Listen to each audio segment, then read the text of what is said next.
करीब 12 बजे का समय था। बाहर घना अंधेरा, हल्की बारिश की बूंदें और बीच बीच में आसमान में गड़गड़ाहट हो रही थी।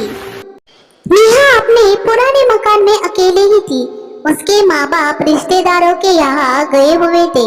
पूरा घर खामोश, सिवाय घड़ी के टिक टिक टिक टिक के।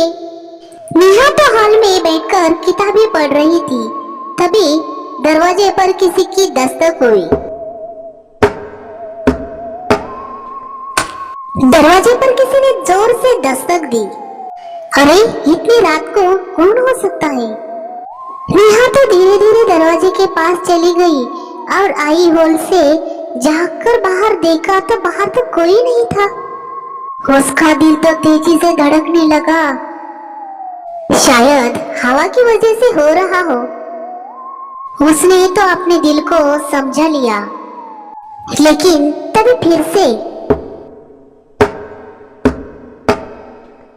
इस बार तो दस्तक और भी जोरों से हो रहे थे। नेहा ने तो हिम्मत करके दरवाजा खोल ही लिया। बाहर तो वही काली रात थी। बारिश की बूंदें जमीन पे टपक रहे थे, पर वहाँ कोई नहीं था।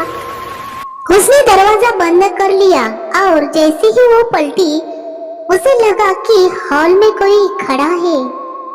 एक अलग ही परछाई जो दरवाजे से होकर अंदर आ गई थी। नेहा ने तो कांपते आवाज में कहा, कौन हो तुम?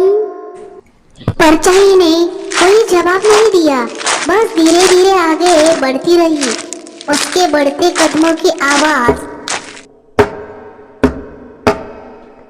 पूरे घर में गूंज रही थी। नेहा भागकर कमरे में घुसी और दरवाजा बंद कर दिया, पर तभी उसके कमरे के दरवाजे पर भी दस्तक शुरू हो गए। नेहा रोते हुए बोली, हे भगवान, ये कौन है? अचानक दस्तक बंद हो गई, कमरा खामोश हो गया।